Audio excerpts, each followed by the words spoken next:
Subscribe now and press the bell icon. Never miss an update. नमस्कार साथियों, स्वागत करता हूं सबका इस YouTube चैनल पर जिसका नाम है स्टडी विद पीएन लोधा। मित्रों, रीट शिक्षक भर्ती 2021 के अंतर्गत जो मेगा टेस्ट मैंने लिया था संडे के दिन, टेस्ट नंबर 2 था।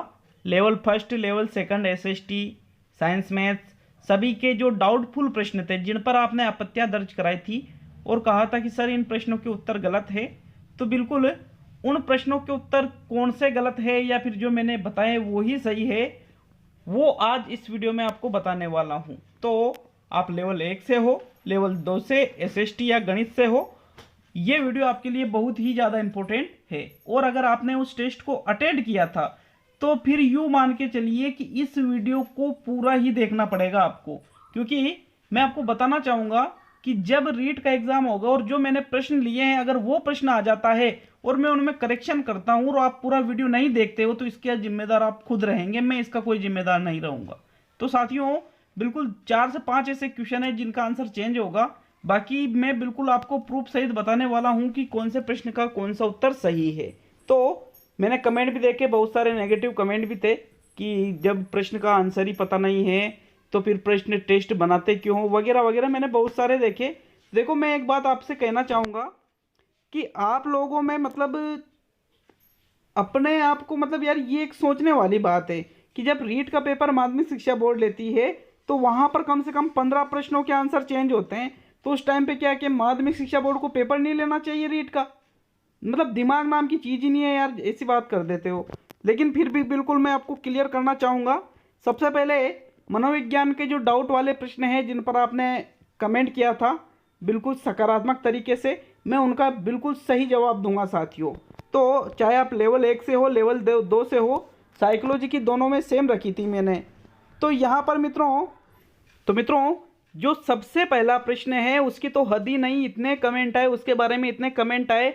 या तो आप सब मतलब एक तरफ से बिल्कुल भी जानकारी नहीं रखते हो कि कौन से प्रश्न का आंसर सही माना गया था, या फिर आपने गलत किताबें पढ़ रखी है। तो सबसे पहले देखिए, ये प्रश्न मैंने दिया था, एक संतुलित व्यक्तित्व वह है जिसमें, और यहाँ पर ये 4 ऑप्शन थे, मैंने यहाँ पर आपको चौथा विकल्प आंसर सही बताया था, मजबूत अहम को बनाया जाता है। ठीक है, और यहाँ पर आपका कमेंट था कि सर आपने तीसरे क्वेश्चन का आंसर बिल्कुल गलत बताया है, इसका विकल्प नंबर फर्स्ट जो है वो सही रहेगा। लेकिन मेरे भाइयों, यहाँ पर फर्स्ट सही नहीं है, जो मैंने बताया वो ही सही है, मजबूत अहम को बनाया जाता है। अब आप कहोगे कि सर आप कैसे कह रहे हो, तो मैं यहाँ पर आपको प्रूफ देने वाला हूँ। ये देखिए, रीट 2012 या 11 का ये पेपर था जिसमें क्वेश्चन नंबर 25 है, एक संतुलित व्यक्तित्व वह है जिसमें, यहाँ पर वही ऑप्शन है, आप अच्छी तरह से आप इसको चेक भी कर सकते हो। यहाँ पर इसका जो चौथा विकल्प था, मजबूत अहम को बनाया जाता है, ये फाइनल आंसर की में सही माना गया था। मैं देखिए यहाँ पर देखिए क्वेश्चन नंबर कौन सा था, ये 25 क्वेश्चन था, ये देख लीजिए प्रश्न नंबर 25वां। और यहाँ पर ये साइकोलॉजी की, ये देखिए चाइल्ड पेडागोजी सेक्शन फर्स्ट, यहाँ पर क्वेश्चन नंबर 25 में देखेंगे मित्रों, ये देखिए प्रश्न नंबर 25, इसमें डी वाला विकल्प सही है। डी वाला मतलब ये चौथा विकल्प, मजबूत अहम को बनाया जाता है। और यहाँ पर मैंने आपको क्या बताया था, मजबूत अहम को बनाया जाता है। तो जो ये आप किताबें पढ़ रहे हो ना, गलत पढ़ रहे हो, मैं पहले बता देता हूँ आप लोगों को। किताबों में आपने इसका प्रथम विकल्प मान रखा होगा, देखा भी होगा। सीटेट का किसी ने कमेंट किया था कि सर सीटेट 2014 में ये क्वेश्चन आया था और इसका प्रथम विकल्प सही था। बिल्कुल गलत है वो चीज़, बिल्कुल गलत है, कोई हो ही नहीं सकता। इसका चौथा ही विकल्प सही है। मैं आपको माध्यमिक शिक्षा बोर्ड के आंसर की से इसका मिलान करा चुका हूँ। तो अपने दिमाग से ख्याल निकाल दो, कम से कम 150 से 200 ऐसे विद्यार्थी रहे होंगे जिन्होंने इस प्रश्न पर कमेंट किया था, प्रश्न नंबर 3 पर, कि पहला राइट है। लेकिन मैं कह रहा हूँ गलत है, आप गलत एक क्वेश्चन बिल्कुल गलत करके आओगे अगर ये क्वेश्चन वापस आता है तो। इसमें चौथा ही राइट है साथियों। बिल्कुल मैं यहाँ पर आपको आंसर की प्रूफ दे चुका हूँ और ज़्यादा मुझे बोलने की ज़रूरत नहीं है, मुझे ऐसा लगता है। नेक्स्ट प्रश्न था साथियों इसमें मनोविज्ञान में, प्रश्न नंबर 8 पे भी लोगों ने आपत्तियां बताई थी कि सर निम्न में से कौन सी डिस्लेक्सिया की विशेषता नहीं है। यहाँ पर देखिए मैंने विकल्प नंबर 2 सही बताया था आपके क्वेश्चन नंबर 8 में, और यहाँ पर साथियों क्वेश्चन नंबर 8 में 2 ही सही है, कोई सोचने वाली ज़्यादा बात नहीं है। क्वेश्चन नंबर 8 में बहुत से लोगों ने कमेंट किया था कि सर इसका पहला विकल्प सही है, लेकिन ऐसा नहीं है, इसमें ओनली दूसरा ही विकल्प सही है साथियों। ये सीटेट का क्वेश्चन है, यहाँ पर ओनली दूसरा ही आंसर रहेगा, तो इसमें भी कोई चेंजेज नहीं होगा। मतलब दोनों क्वेश्चन में कोई चेंजेज नहीं है, जो मैंने बताया है वही राइट है 101%। नेक्स्ट प्रश्न नंबर इसमें 13वां क्वेश्चन था, जिस पर भी लोगों ने यहाँ पर आपत्तियां बताई थी कि सत्य कथन है। तो यहाँ पर सत्य कथन आपसे पूछा था साथियों। अब सत्य कथन में यहाँ पर एक कमेंट किया था, चिंतन में भाषा हमेशा शामिल नहीं होती है। मैंने यहाँ पर आपको बताया था कि पहला, दूसरा, तीसरा, चौथा, यहाँ पर तीनों ही कथन सत्य है, तो चौथा विकल्प सही बताया था। अब एक किसी भाई साहब ने कमेंट किया था कि चिंतन में सर भाषा हमेशा उपस्थित होती है, तो ऐसा नहीं है। एक क्वेश्चन रीट 2018 में आ भी चुका है कि चिंतन के लिए क्या आवश्यक नहीं है, तो वहाँ पर आपका आंसर भाषा ही माना था। मतलब चिंतन के लिए भाषा हमेशा आवश्यक नहीं है साथियों। तो यही तो ये कह रहा है, तो मतलब ये भी सत्य कथन हो गया। तो यहाँ पर इस प्रकार इसका चौथा विकल्प था, इसमें भी कोई चेंजेज नहीं है। मतलब आपने जो 3 प्रश्नों पर आपत्तियां दर्ज कराई थी, आपके तीनों ही गलत है, जो मैंने बताया था वो ही सही है। कोई भी डाउट वाली बात नहीं होनी चाहिए। ये जो नेगेटिव कमेंट करने वाले हैं ना, ये लोग जीवन में नेगेटिव कमेंट ही करेंगे, फिर इनके ऊपर दूसरे नेगेटिव कमेंट करेंगे जब इनको पता चलेगा। अगला प्रश्न है साथियों इसमें प्रश्न नंबर 16वां प्रश्न था, इस पर भी आपत्ति आई थी। अभी एक भी आंसर चेंज नहीं किया मैंने। निम्न में से कौन सी विशेषता सामाजिक रूप से वंचित वर्ग के विद्यार्थियों की नहीं है? तो मित्रों, इस 16वें प्रश्न में लोगों का कहना था कि सर इसमें चौथा विकल्प सही है, जबकि मैंने आपको बताया था इसमें दूसरा विकल्प सही है। यह प्रश्न भी रीट भर्ती में आया हुआ क्वेश्चन है। यहाँ पर अरे यार, पुराने पेपर कभी तो पढ़ लिया करो, कभी तो किताबों में से पुराना पेपर मत पढ़ो, जो उसकी आंसर की है उसको पास में रखो और फिर वहां से पढ़ो। किताबों में तो आपको जो पुराने पेपर है उनके आंसर ही चेंज मिलेंगे, मिस प्रिंट मिलेंगे, मिस टाइप मिलेंगे। तो सीधी सी चीज़ ये है कि थोड़ा दिमाग लगाओ अगर सिलेक्शन लेना है तो। यहाँ पर दूसरा ही विकल्प सही है, चौथा विकल्प सही नहीं है साथियों। जो आप कह रहे हो ना कि विद्यालय में अच्छा करने के लिए कभी प्रेरित नहीं किया जाता, तो ऐसा थोड़ी है। जो सामाजिक रूप से वंचित वर्ग है उनकी विद्यार्थियों की विशेषता नहीं है, ये पूछा था। तो मित्रों, यहाँ पर दूसरा विकल्प सही है कि इनको स्वास्थ्य संबंधी देखभाल तो मिल जाती है। ऐसा तो है नहीं कि इनको स्वास्थ्य संबंधी देखभाल भी नहीं मिलती है।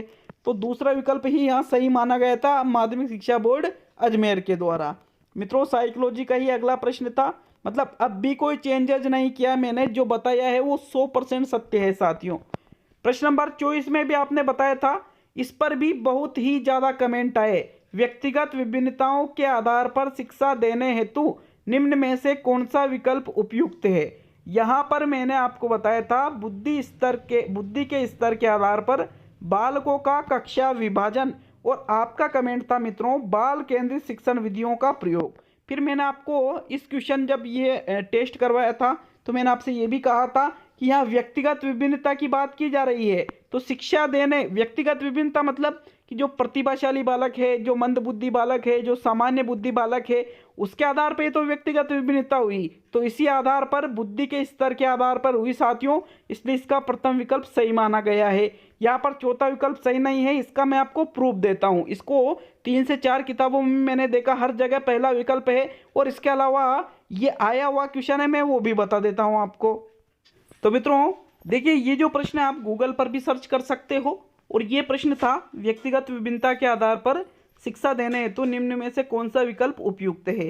राजस्थान 2nd ग्रेड अंग्रेजी अध्यापक 2010 में ये क्वेश्चन आया था, वही चारों विकल्प है देखिए। तो यहाँ पर मैंने प्रथम विकल्प सही बताया था, और इसमें भी साथियों आरपीएससी के द्वारा प्रथम ही विकल्प सही माना गया था, बुद्धि के स्तर के आधार पर बालकों का कक्षा विभाजन। तो जो मैंने बताया था वही सही है। मतलब साइकोलॉजी में कोई चेंज नहीं है। हाँ, आपके मन में डाउट हो सकता है, बिल्कुल मैं उसका पॉजिटिव रिस्पॉन्स देता हूँ, लेकिन ये जो नेगेटिव कमेंट करते हैं ना, इनको लोगों की मतलब इन लोगों के पूरे मानसिक जो सोच है वो बिल्कुल ही नकारात्मक है। मैं गारंटी देता हूँ ऐसे लोगों की ये नौकरी लग जाए, तो मैं बद्दुआ नहीं दे रहा हूँ, लेकिन ये लोग क्या दूसरों को, अभी जैसे ये 150 प्रश्न बनाकर निःशुल्क टेस्ट ले रहा हूँ, तो ये भी लोगों को अच्छा नहीं लग रहा है। मुझे पता है बहुत सारे लोग हैं जिनको ये भी अच्छा नहीं लग रहा है कि भाई किसी का फायदा हो तो अच्छी तो बात है यार, निःशुल्क ही ये चीज़ें कर रहा हूँ, ये तो आप किसी को दिखती नहीं है। और जो जिनको फायदा हो रहा है वो तो उनके नुकसान होगा ना। अगर मान लीजिए कि भाई मैं ये सब कुछ बंद कर देता हूँ तो किसी किसी के तो नुकसान होगा, लेकिन कुछ लोगों के फायदा भी होगा जो पैसे देकर पढ़ते हैं। तो साथियों ऐसा कुछ नहीं है। जो वास्तव में मेहनती है, जो वास्तव में ईमानदारी से मेरे टेस्टों को सोल्व करता है, हाँ गलतियां होती है, मैं मानता हूं कि जिस प्रश्न पर गलती होती है उसका डाउट भी तो क्लियर करता हूं यार। तो अगला प्रश्न देखेंगे साथियों। अब ये तो साइकोलॉजी के प्रश्न थे, अब हिंदी के प्रश्नों को देख लेते हैं, वो भी लेवल 1 और लेवल 2 के लिए हैं, जिन पर आपने आपत्तियां दी थी। मित्रों यहाँ हिंदी के प्रश्नों को देखते हैं। तो हिंदी में एक ही प्रश्न पर आपत्ति आई थी, प्रश्न नंबर 47, कक्षा 1 और 2 के शुरुआती समय में पढ़ने का प्रारंभ से हो और किसी के लिए हो। यहाँ पर मैंने आपको बताया था अर्थ और उद्देश्य, जो कि बिल्कुल सही है कि कक्षा 1-2 में जो बच्चे पढ़ने आते हैं उनका जो पढ़ने का प्रारंभ हो किसी अर्थ से होना चाहिए और किसी उद्देश्य के लिए होना चाहिए साथियों। तो इसमें भी कोई भी चेंजेज नहीं होगा, अभी तक किसी भी प्रश्न पर चेंज नहीं किया है। एक प्रश्न आपके संस्कृत में भी था, किसी भाई साहब ने संस्कृत के प्रश्न नंबर 87 पे डाउट किया था। 87वां प्रश्न है, लघुत्तरात्मक प्रश्नानाम उत्तर सीमा भवेत्, कि लघुत्तरात्मक प्रश्नों की उत्तर सीमा होती है एक पदम, एकम वाक्यम, वाक्य त्रयम और 10 या 12 वाक्यानि। तो साथियों यहाँ पर मैंने आपको चौथा विकल्प बताया था और किसी भाई साहब ने तीसरा विकल्प सही मान रखा था कि सर इसमें 3 सही है, आप गलत हो। तो मैं आपको बताना चाहूँगा कि जो लघुत्तरात्मक प्रश्न होते हैं उनकी 3 वाक्यों में तो उनके उत्तर नहीं होते हैं यार।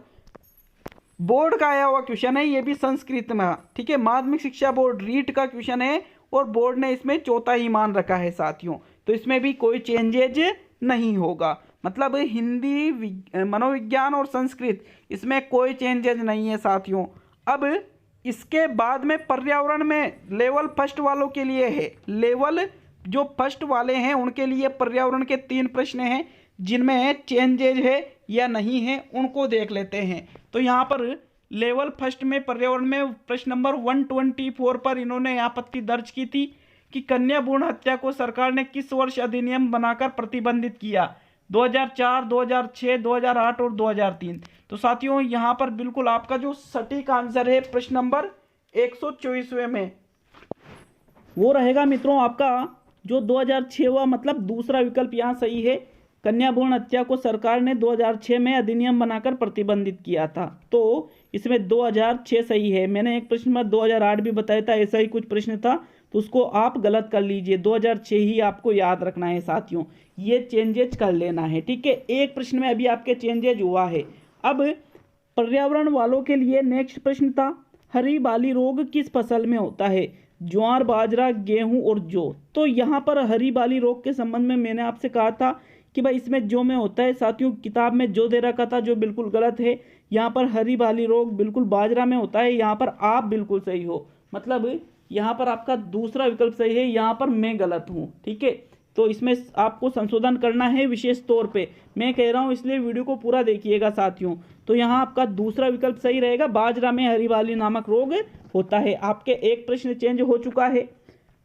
नेक्स्ट प्रश्न नंबर 133 पर भी आपत्ति थी कि तेजादशमी को वीर तेजादशमी मेला लगता है, तेजादशमी कब आती है। तो साथियों यहाँ पर मैंने आपको अश्विन शुक्ला दशमी को बताया था जो गलत है, यहाँ पर भाद्रपद शुक्ल दशमी को तेजादशमी आती है। तो यहाँ पर आपका दूसरा विकल्प सही है, मतलब लेवल फर्स्ट में आपके 2 क्वेश्चन चेंज हुए हैं ओनली। कितने क्वेश्चन चेंज हुए? 2।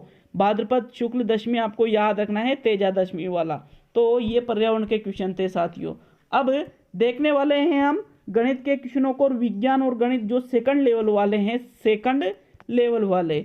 अब उनके विज्ञान गणित के जो जो प्रश्न डाउट वाले थे उनको हम सही करने वाले हैं। तो साथियों देखिए, विज्ञान गणित में आपके 3 क्वेश्चनों पर आपने ऑब्जेक्शन लगाया था कि प्रश्न नंबर 105 पर आपका ऑब्जेक्शन था डेंगू नामक रोग के वायरस का वाहक है। तो यहाँ पर आपको मैंने मादा एनाफ्लीज बताया था, लेकिन ये गलत है, यहाँ मादा एडिस सही है साथियों, बिल्कुल यहाँ पर। तो साथियों यहाँ डेंगू नामक रोग के वायरस का वाहक है मादा एडिस, इसमें भी आपको संशोधन करना है। शायद यहाँ पर मैंने आपको प्रथम बताया था जो गलत है, तो आपके एक प्रश्न चेंज हो जाता है, यहाँ पर मादा एडिस। साथियों इसका अगला जो क्वेश्चन था, निम्न में से किसे सजीव व निर्जीव की कड़ी कहा जाता है। तो यहाँ पर आपको जो मैंने बताया था कि सजीव और निर्जीव की बीच की कड़ी, तो यहाँ पर साथियों, यहाँ पर प्रश्न नंबर जो आपका 135वां है, इसमें वायरस सही रहेगा, विषाणु, ठीक है। चौथा विकल्प सही है। शायद यहाँ पर मैंने आपको कवक बताया होगा जो गलत है, तो इसमें भी आपको चेंज करना है।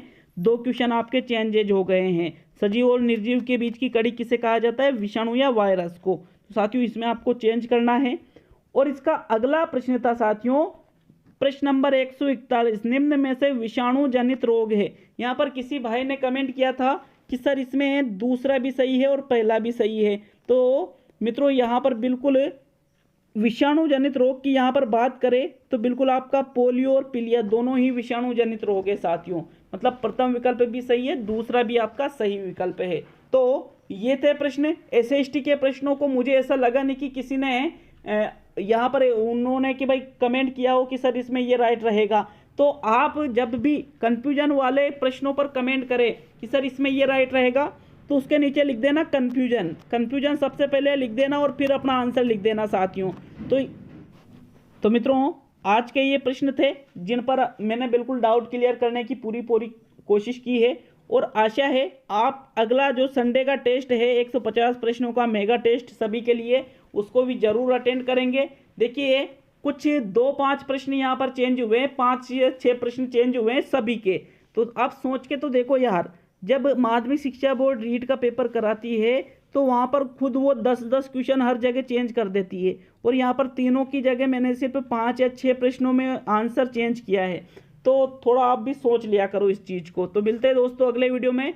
जिसने टेस्ट दिया है और उसने वीडियो नहीं देखा है तो वीडियो को शेयर जरूर कर देना, और चैनल पर नए हो तो आप चैनल को सब्सक्राइब करके हमसे जुड़ सकते हो मित्रों। बहुत बहुत धन्यवाद।